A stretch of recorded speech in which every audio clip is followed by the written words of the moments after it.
Hi everybody, welcome to Wild, Creative and Confident, a video interview series where you can learn from the most inspiring industry leaders on how you can use your passion and creativity to design the life and the business of your dreams. I'm your host, Sarah Marie Thompson from wildandcreative.com, and today I have Shirley Weiss, who is a feminine leadership and soul purpose activation coach who works with those one-of-a-kind pioneering women desiring unprecedented, intuitive and strategic support that will take them deeper into activating their greatest vision and inner power than ever before.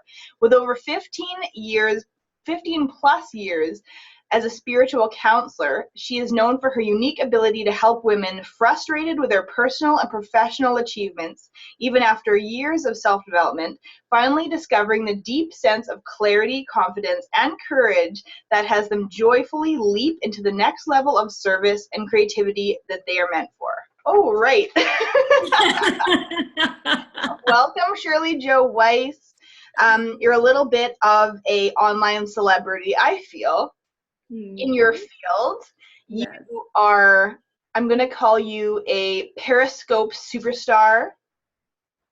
And you are, like, the way I feel about you is that you're not only a coach online, but you feel like people's family. Like, you're just so warm and welcoming that I would imagine that that's what your community really feels about you. So. Thank you, my dear. That's exactly how I feel about you and about them. Such heart's work, so. I want to ask you, your career and the way that you have like just infused it with so much passion. You can definitely tell, but where did that come from? Like, where did that kind of like creative, inspiring passion infusion come from? Oh, wow. I can take this answer in so many different directions. And, the greater answer is that it comes from the same place where all creativity and passion comes from. And it's really what so much of my work is about, actually, is it's about unleashing it.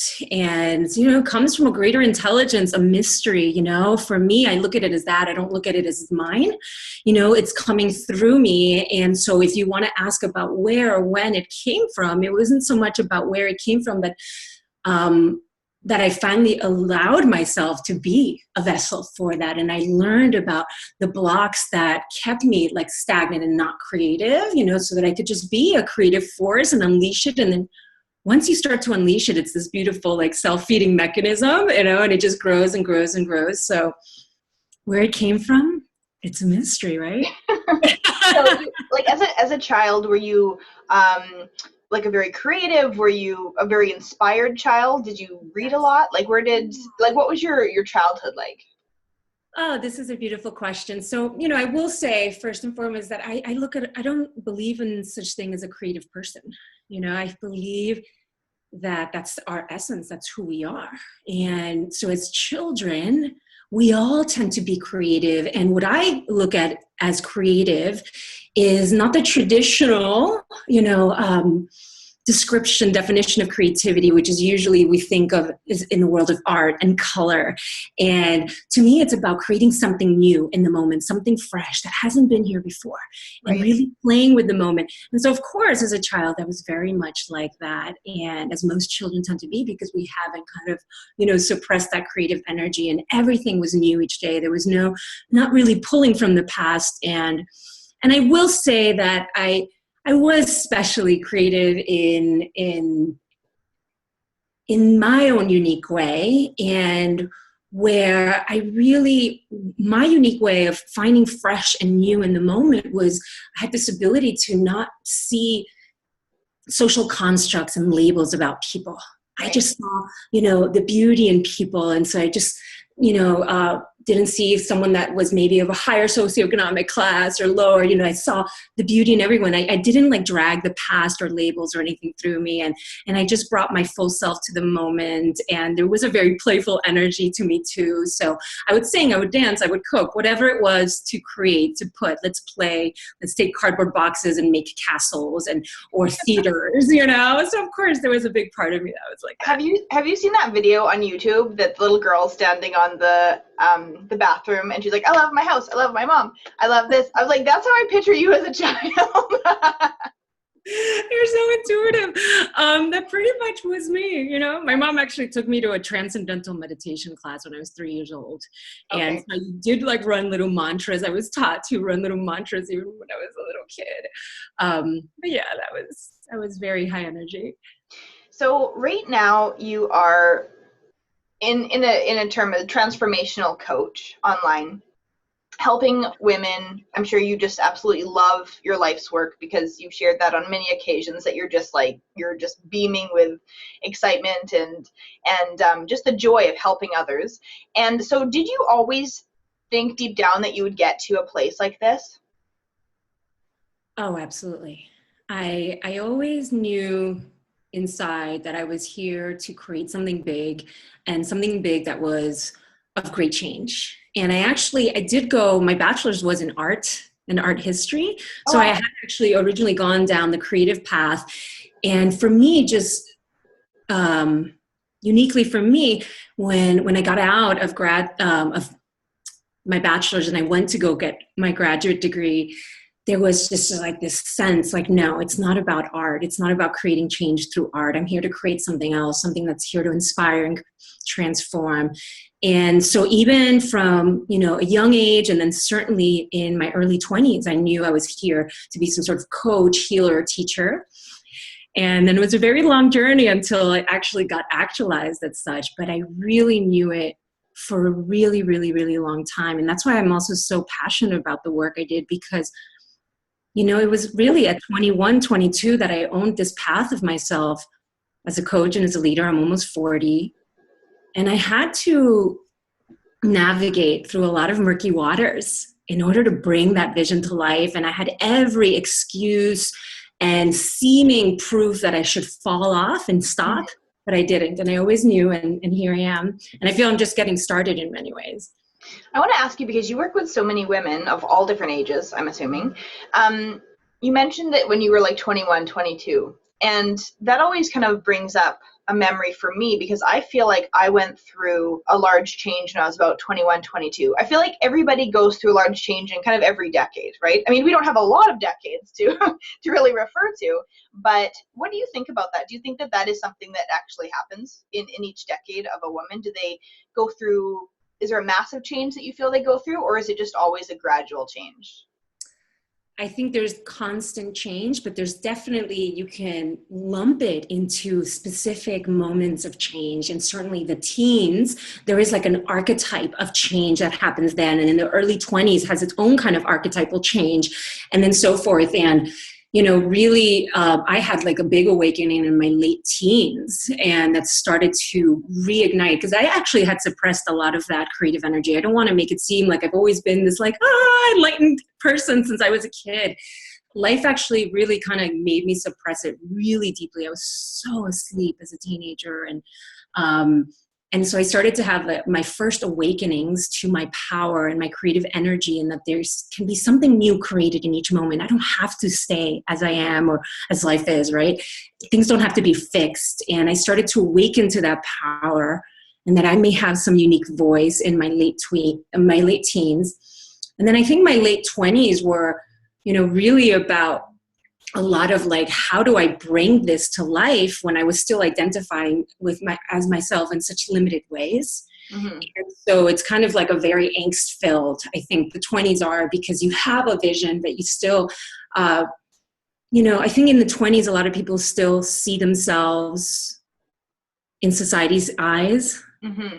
And so it's kind of like a time to really, really sift and through what is mine and what isn't mine. And then the 30s, you really start to come alive. And it's a very creative, expressive time.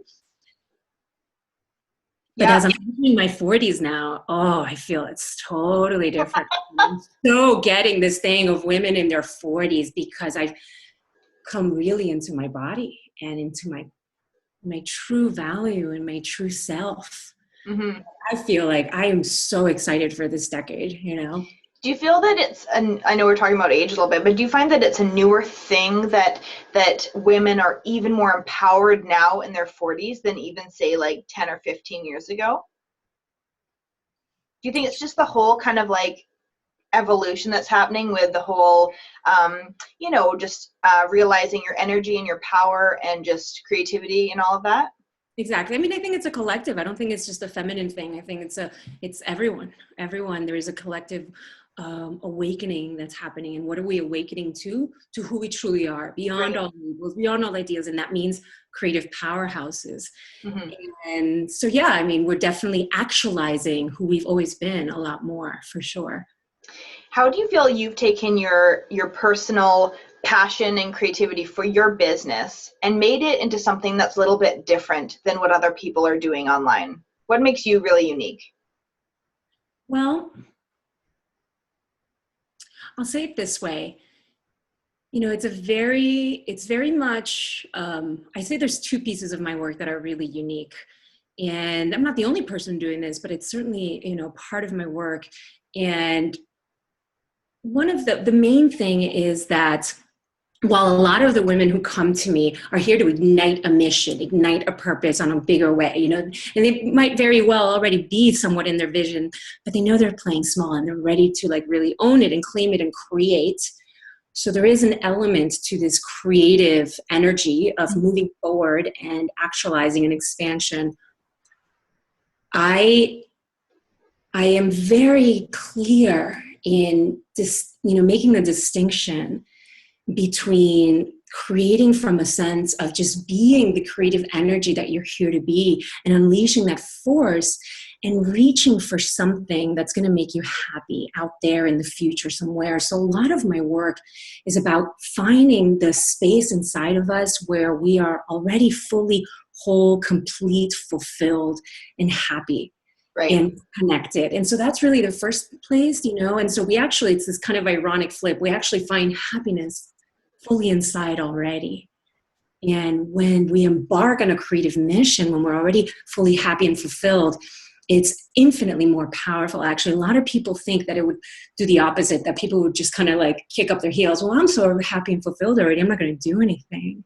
Right. But in that peace and in that state of just fulfillment, there's such a clarity.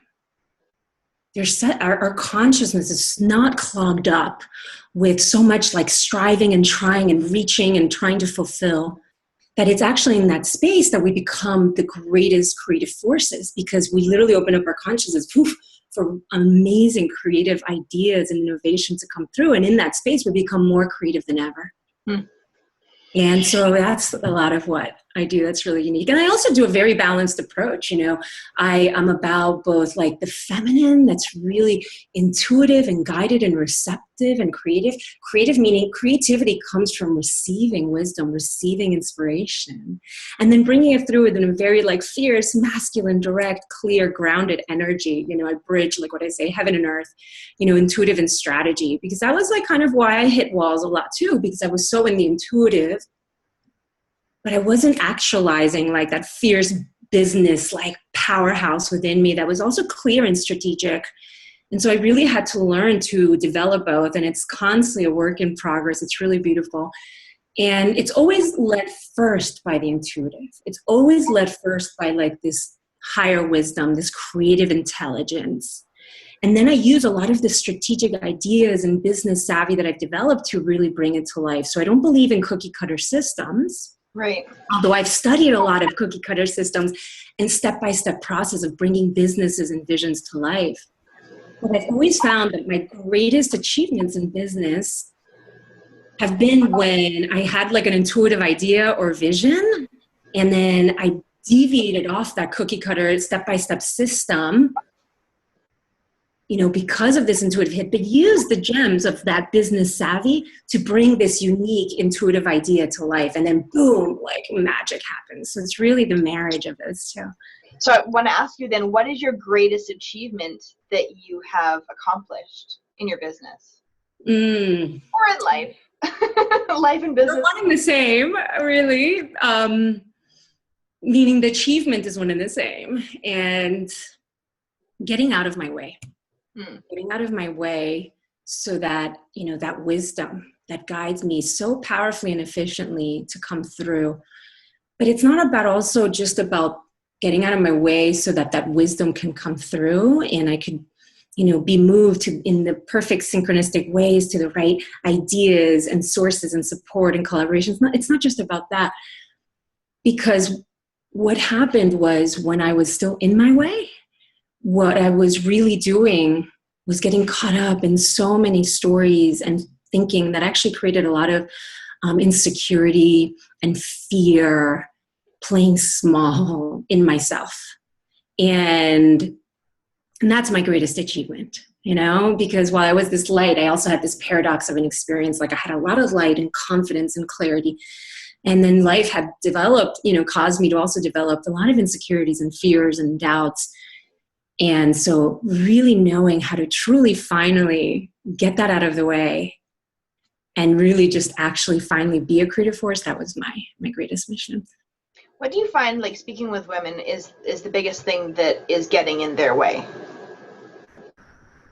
Then I know themselves get in their way, but what do you think is the biggest thing? Is it fear of success, or is it fear of failure, fear of just standing out? Those are symptoms of one basic problem. And so we can give it all kinds of names and labels like that. And we all do have those different patterns and versions, but they're really a symptom of a deeper issue, which is a misunderstanding of who you truly are. And it's an identifying with something else. And I'll put it this way. I call myself a recovering psychologist. And what I mean by that is, and I so honor the field of psychology, and it definitely has its place in time, and that it has helped so many people. But what I realized, it was making me an expert in my problems. And I was, practicing, even a spiritual psychology for a decade. And I was really kind of inching forward. And I saw my clients inching forward because we were so caught up in the content of our stories and the story and looking at it and analyzing it in hopes that it would free us from it, not realizing that they weren't even real to begin with. Mm-hmm. We were really getting all caught up, and we're constantly getting all caught up in a whole bunch of thinking that is just that. It's just thought, and thought is the creative energy. And I'm not talking about manifesting in the physical. I'm talking about creating your experience inside. And so if you're constantly focused on your problems, what you think are your problems and negative stories and issues, you might gain a lot of awareness about your patterns, but it actually perpetuates an experience inside of not being empowered and feeling small. And I realized that was actually not really helping me understand who I truly am. And so I looked in a new direction. And I started to learn how to let go of those stories and look in a new direction, the direction of our shared spiritual nature, and what is that part of me that's already whole, that's already complete. And once I started to look at that, and I started to really see how all those stories were just that, and I could let them go to allow space for something new to come in, there wasn't even like a building up of confidence needed, because our true nature is confidence. And I don't even think the word confidence exists. It's like kind of like this metaphor in language created for creative energy expressed. Mm-hmm. When we are out there just doing things, just going with the flow, understanding the creative process, which means it just happens and unfolds spontaneously in the moment, we just have to show up. And then it guides us every step of the way, one step at a time. Even the power, you know what I mean? And so that's what I unleashed when I stopped believing in all these stories and just started to look to something greater and started to move forward. I was confident. Does that make sense? Yeah, no, even it reminds me of, even the power of suggestion, right? Like that has got me many different times, right? Feeling different things. Like, you're doing fine, you're feeling fine about something, and then all of a sudden you read something, well, you might have a fear of success. Oh, maybe I do. You know what I mean? And then it just, you start thinking about all these things. It's so annoying. You so got it. Like, for example, a really big one is procrastination, right? And so many women block themselves from developing their creative capacities, their business, their mission because of procrastination. And this was a huge one for me. And, when I finally started to really move into my mission, and I finally committed to my mission in a really powerful way, that was one of the first things that I had to face. And I actually hired a super high level mentor, business mentor that I felt really aligned with. That was $22,000. And when I did that, all those stories came up like, you don't have what it takes. Mm-hmm. Are you really going to invest this kind of money? You're not going to follow through. And suddenly I heard all the voices from my teachers in college and high school who were like, Shirley, you're so brilliant. You're such untapped potential, because they were so mad at me that I wasn't really giving my all. And my mom and my dad and my stepdad, I could just hear their voices. Why don't you stop getting out of your way? You're such a procrastinator, blah, blah, blah. And it took me really letting go. It's such a great question. I have to say, letting go of that self-concept that had put me in a box and really believing myself. And the first leap out, it kind of did feel like blind faith, but it wasn't blind faith. And part of me deeply knew, no, there's something bigger in you. Allow yourself to discover it. And I had to let go of that concept, and it came up. You're such a procrastinator. You're not going to follow through. You're not going to do this. Nope. Go back into action. Go back, and constantly coming back and allowing myself, to discover something new. And there's so many versions of that. I love that you brought that up. But it's almost like procrastination is many different things, right? Because, you could even say that procrastination is, not dealing with something because you're not ready for it yet. Or it could be incubating your creative thoughts or what have you, right? Gearing up for something. Procrastination is such a funny word, right? Like it is used all the time for so many different people, but I think so many people are going about waiting or not being ready, in different ways. And you do have to be like technically in alignment with everything you do, right? Even if you're not ready to go to the grocery store to get food, right? It's not the right time. It's so simple, right? So absolutely. I feel like what you're tapping into, if I'm getting you correctly, is the difference between procrastination that is sabotage. Mm-hmm. Someone might label procrastination, but it's you just actually being in the flow. Right. And I really love that. And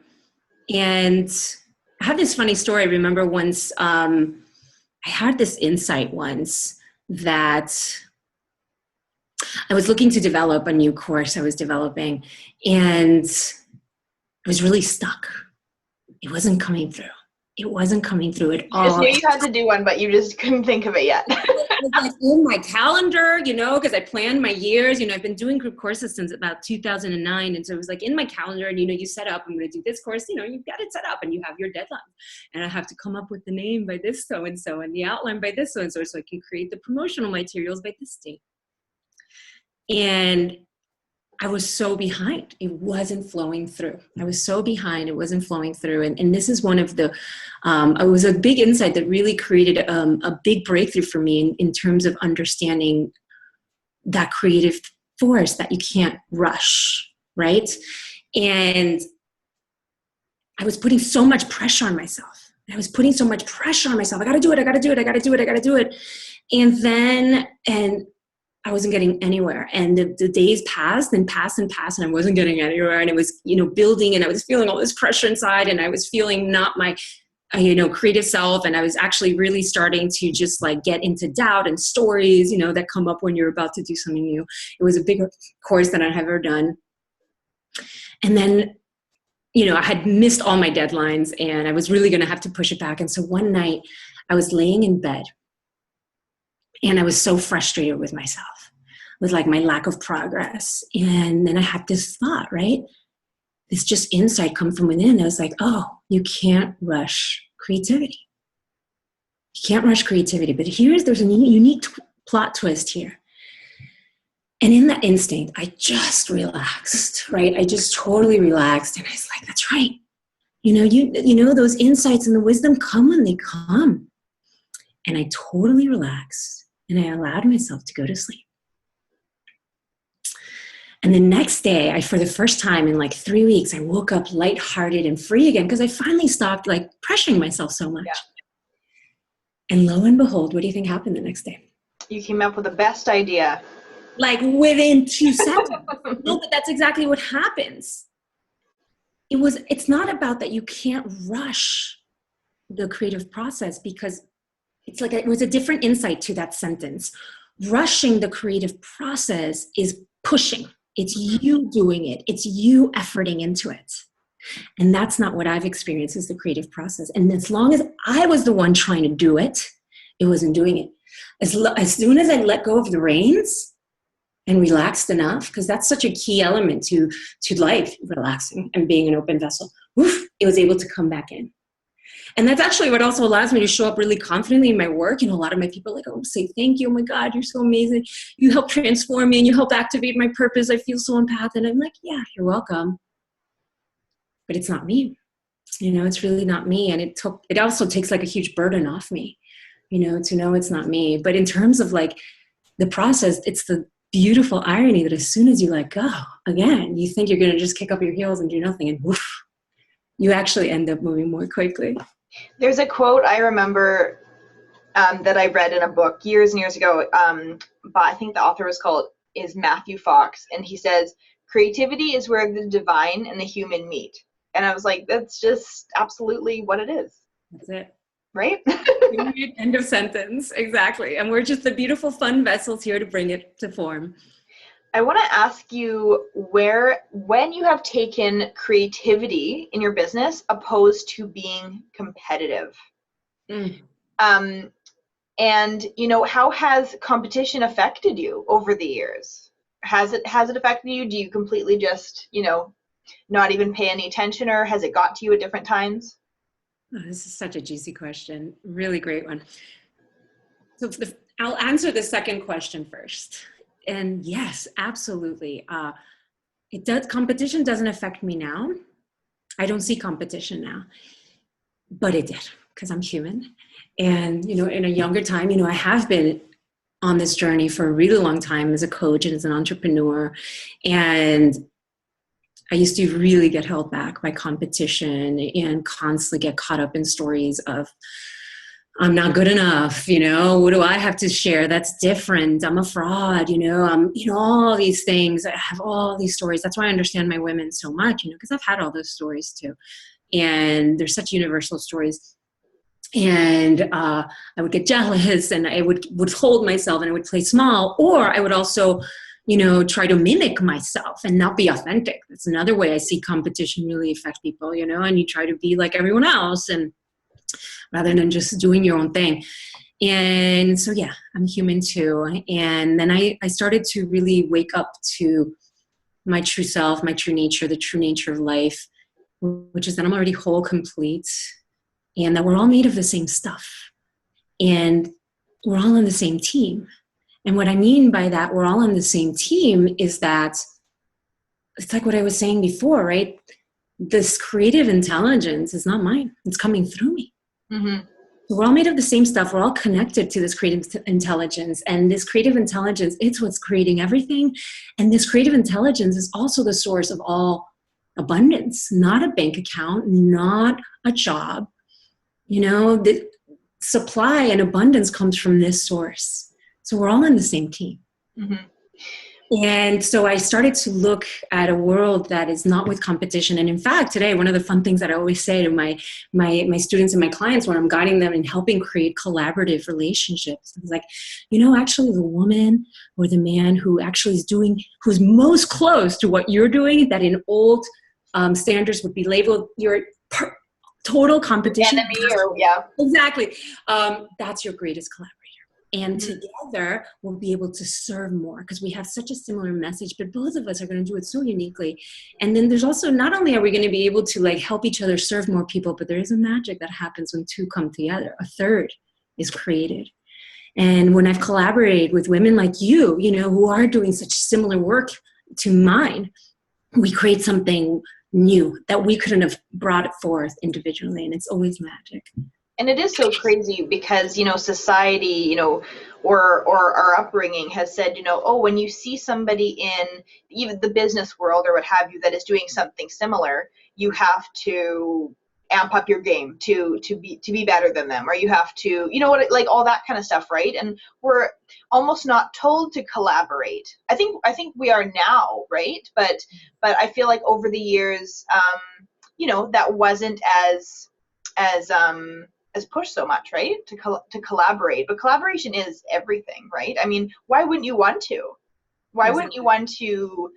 Two heads are better than one growing into a third, right? Why wouldn't you want to do that? So Absolutely, absolutely, and it's beautiful and it's joyous. And I was giving a class last night on impact power from your soul, soulful impact power. So we were talking a lot about this, what really creates and amplifies and magnifies your reach. And when I've said to the women first, I'm like, part of it is strategy, but this call is not the one on strategy. This is like on your soul's impact power and the inner work that is necessary to really magnify your impact. And to me, this is where we really magnify our impact, because people are moved by the feeling that they feel when they're around us. People are inspired by who we are, first and foremost. And so if I'm always starting with myself and remembering that I'm already beautiful, whole, and complete, and learn to just cultivate a really clear, open, curious, abundant mindset, or just a clear mind where I just show up curious, people feel that. mm-hmm. And that's what magnifies people to you. And that creates huge impact. And in that clear mind, again, to, take on what we've been talking a lot about already, you say just exactly the right thing for the person right in front of you. And woof, you reach their heart so infinitely more powerfully than anything you could have conceptualized beforehand. And so I always, bring it back to yourself and your being, your state of mind, and how you're doing. And that's what's going to create your impact. That's a big part of what's going to create your impact, And when two people come together from such a place of service and abundance, that just really here to enjoy the moment and enjoy the person in front of me, it's really powerful, And there's nothing more captivating than even somebody in business that is doing well, that is happy, that is willing to share everything that they've got, because sometimes it takes people by surprise, right? Because I think that a lot of people think that when you do well in business, maybe you should hide your secret success stories or whatever, right? But there's nothing more captivating than someone sharing everything with everybody and collaborating and all of that, right? It's quite mesmerizing in a sense. Absolutely. Oh, absolutely. There's such an infinite wealth of, I think you're really talking so much about abundance consciousness, because there's such an infinite wealth of wisdom that constantly wants to pour through me, that why hold back, even holding back your best things. It's like you saying that this is all. And every day, I'm so deep into my self-development and spiritual journey. And I never say I know it all. Like I never say, because just when I think I understand who I truly am, one morning I'll be walking and suddenly have an insight that just like rocks my world. And the same thing like with showing up in one-on-one sessions with my clients, I don't even use old tools, because I know there's something new and fresh wanting to come through in that moment that's going to rock even my world. And I do. And some people call it intuition, but I show up in my client sessions and oftentimes stuff comes through me that I'm like, I've never read that before. I don't even know where that came from. It's so fun. It's so creative that it feels like the first moment each time. And so I love just giving away. We're here to share and ignite, and it's never going to end. There's like infinite layers. It's beautiful, So yeah. They're like, you're so intelligent. You're like, yes, I've never heard that before. What would you suggest to the women that are watching this, or even future entrepreneurs that are wanting to start their own business or start their own something? They know that they want to change the world positively in some way. What would you say that is a method or something like that that you've used over the years that has really helped you realize what your soul's true calling is, that can help them realize what their true authentic calling is? Okay. Few things, and you can say they're like chronological order, but not, sometimes there are pieces that happen before, but you continue to cultivate all of them. The first thing I say is that whatever you're going to do is going to have to be fueled from a higher source to really be sustainable and joyful. And so it's really about connecting with your heart and discovering what life is calling you to do, uniquely you know, and allowing that energy to just start flowing through you. You don't, and this is a second piece, I'm already kind of segueing into the second piece. You don't have to know the whole exact vision. And I think this is one of the things that gets in people's ways, is that they have this idea come through them, and they don't realize if there's a wisdom, an idea coming through them, that means that there is a pathway available for them. But because they don't see the entire trajectory, because that's not how the creative process works, they doubt themselves. Oh no, that's a great idea, but who am I to, or I don't have the skills yet. So it's both allowing yourself to really see and own it. Mm-hmm. And so that's one piece. The second piece is trusting enough in the creative intelligence of the universe to guide you accordingly, you know, along the way. And three, you know, getting into action, mm-hmm. because that's the creative process. That's why I was so excited to get on this call with you, because, you know, even though I'm not working in the visual arts, right? Some of my clients are artists, but the majority are teachers and coaches and healers. But I do have some designers, and but we're all talking about the creative process here, and most people just don't understand that the creative journey is not knowing exactly what's going to happen along the way, but you just start taking one step at a time. You know, and a metaphor that I always say is that when you're driving at night, it might even be really foggy. You know, you have your headlights on, and your headlights only illuminate, you know, a couple 100 feet in front of you. Right. But you can get home that exact, you know, the entire journey you can go. It's, you know, if you're driving home and it's 200 miles, you're still going to get home that 200-mile journey, no problem. It might be scary at times. You might be like, you know, the ego kicks in, the fear kicks in because it's so programmed in us. But it's really cool. What starts to happen is that the more you go, the more you start realizing, oh, the lights are always there and they're always going to show me. And you start to relax and have faith.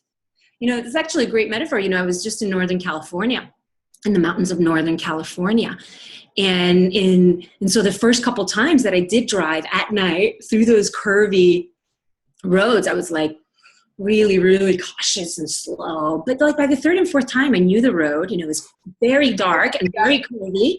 I was speeding through them, you know, because action gives us confidence. And what does it give us confidence in? That we're going to be guided.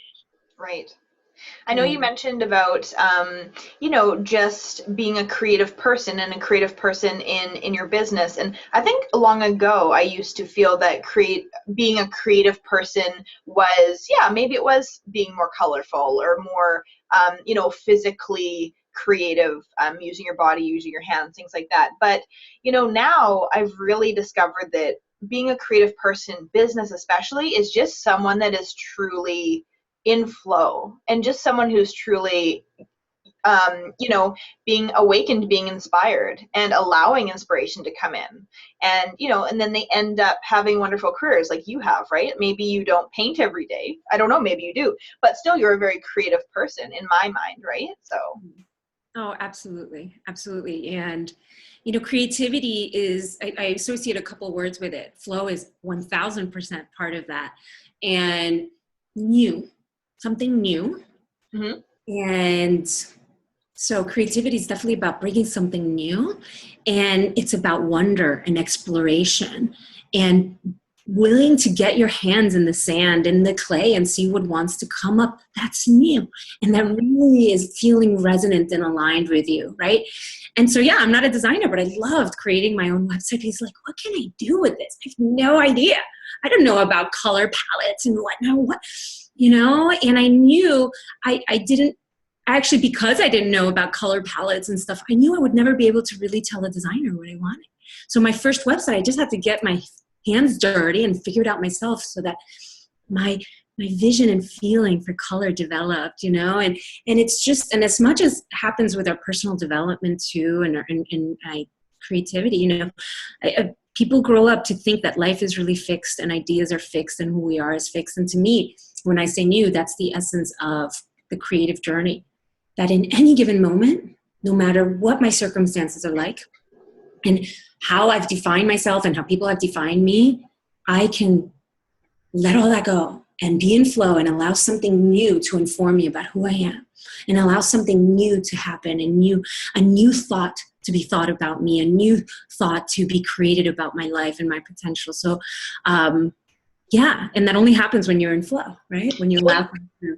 Yeah, you even shared about how you, in a creative way, map out your entire year for what you want that to look like, what courses you're going to put out, when that's definitely more, I would say, a left brain creative, but you are creating your year, right? Yeah. You are creating every month, right? So, I think a lot of entrepreneurs maybe don't do that. Don't kind of like look at the whole year and say, okay, I'd really like at least this to happen then or this to happen then. And it is a good idea, right? Plus allowing just the flow of life to say, you know what, if it doesn't happen by that day, it's okay. Just maybe something around that time, right? So just allow. Yeah, I mean, and that's key, because if we don't, we're going to turn into like crazy stress balls and, oh my God, right? And that's not being in flow, and that's not being in faith. So, but I do want to like say something else there too, that even my planning is very Strategic in moments and led. And I remember the first year that I had this really high level mentor, and she was ready to like create my second year strategy. We were speaking in like October, and she's like, okay, let's meet in November to make sure we create the strategy for your next year. And I was like, create my strategy for January and November? No. That's not gonna happen. That I just, I work too much in the flow, in the present moment, and I'm like, I'm still too much in this year. So give me at least till December. And in fact, it actually only happened in January. And so let me tell you a little bit about my creative process. Again, I don't push it, I don't rush it, I don't force it. So I allow for it to happen, and I start to kind of set an intention. Okay, it's December, spirit, that's the word I use, God, higher intelligence, whatever. I'm ready to receive my vision for my next year. And then I let it come. And like this, my vision for 2016, for example, I was in the airplane. I was in an airplane, and I wasn't even focused on business stuff. And I think I was just reading something on my tablet, and suddenly, vision for 2016 came in. Like, all right. And it was really simple, download immediately, programs I hadn't planned on giving. And it was like, all right, got it. And that's what always happens, even with my courses. I get the initial outline, but then I stop, period, end of sentence. And so I knew since pretty much May of last year that last night's course module for my course that I'm giving right now was going to be called, Unleashing Soulful Impact Power, right? So I knew that was going to be the module of my course. It was all about, the deeper elements and aspects of the soul that really help us have powerful impact and connection and communication and engagement, right? Period, end of sentence. The actual module didn't come through till the very course. I tuned in beforehand. I got a very, basic outline of it, and then, because so it's this beautiful play between that kind of structured masculine, but really still allowing the feminine, the intuitive, to be the horse in front of the cart, So what projects are you doing right now that we might be able to watch out for you in the near future? Oh yeah, beautiful. Well, the current course that I'm wrapping up right now, which is called Courage to Shine, where aspiring change makers confidently share their gifts. I'll be launching a new version of that in the early summer. And that's a beautiful 3-month journey for women, who want to really develop that inner confidence and self-knowing and really seeing of themselves and that deepest heart message and mission, so that others really start seeing them. And it really is like this beautiful incubator to really get out there with your mission. And so that's a course that I'll be launching in the early summer. Right now, I'm launching my beautiful, big love child, right? Which is a very deep spiritual leadership academy and enlightened business launch pad. And it's called Birth Your Big Visions. And And it's where I fully bring the full package of intuitive spiritual leadership development and really grounding my women in like really deep confidence while giving them a complete strategy on how to launch their messages and their missions online in a really fun, effective, leveraged way so that we don't have to be working 80 hours. And when is that one launching? That one is launching in mid-March. Mid-March. Okay, perfect. So if people want to, if maybe they miss that one and they want to get involved with your late summer or your early summer project that you're doing, what's the best way for them to really start following you? Like, where can they find you online? Well, you can certainly find me on Facebook and Periscope at Shirley Joy Weiss. And if you want to really just start getting started right now and looking inside what might be keeping you playing small, a lot of my women, there's a kind of women that they already kind of know their mission and they've been kind of putting their feet in the water, but they know they've been playing small. And so you want to start looking at some of those blocks that are keeping you playing small. And you need support that's going to help you go deeper than you've ever before. They can go and get my free ebook, which is called the 3 Hidden Blocks Keeping You from Sharing Your Gifts and Changing Our World. And you can do that at sjwblog.com/hidden blocks. So SJW, like my name, Shirley Joy Weiss, sjwblog.com/hidden blocks. And that'll give you this beautiful ebook and then get you on my list so that you can be attuned to what's happening. Yeah, we'll definitely put that link up by Shirley's bio. And I invite you to watch Shirley on Periscope. I don't know how you always come up with the most interesting topics, and you talk forever. And I'm often listening to them. And my fiance will come in, and he'll be like, "Is that same lady?" I'll be like, "Yeah, I know. She's just like, I don't know. She's just got something so interesting to say all the time. And you're so passionate about everything that you're talking about." So, anybody could really, really see that. So that's the wonderful anyway. It truly is wonderful. I have one more question to ask you before we go. What is it that makes you wild, creative, and confident?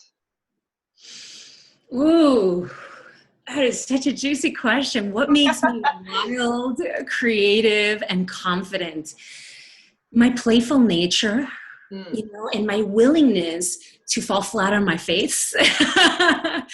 I've just always been, I've had a lot of insecurity and depression and anxiety, and my willingness, there's always been this light pulling me to something greater and telling me, no, you're greater than that. And just play.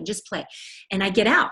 And my willingness to do something even before it's fully created. And I know what I'm doing. And just like, let's see what happens, And sometimes it's like deer in headlights, oh my God. And most of the time it's because I just allow myself to play with it and enjoy with it. And otherwise it's going to be a lot of tension and like that. So, yeah. Awesome. Yeah, no, I honestly feel like you're those 3 things just because you just be in the moment, right? I think I feel like you definitely are someone that really truly appreciates just being in the moment. I'm sure there are times where you have to pull yourself back, right? And just like realize, as we all do, me many times a day. But yeah, I bet that's one of your most wonderful strengths in a sense. So thank you so much for being with us. And everybody, I hope you get to tune into Shirley on Facebook. So Shirley Joy Weiss on Facebook, Periscope Shirley Joy Weiss too, and then your website Shirley Joy Weiss.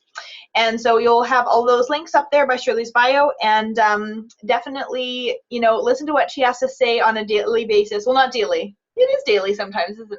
Sometimes, depends where the flow is taking me. Whenever you get a chance, there's always something inspirational and wonderful. You'll always get something out of what you have to say. So anyway, thank you very much for being with us. Oh, you're so welcome, honey. You're such a light as well. It's a pleasure to connect with you. All right. Talk to you later, everybody. Thank you. Yeah.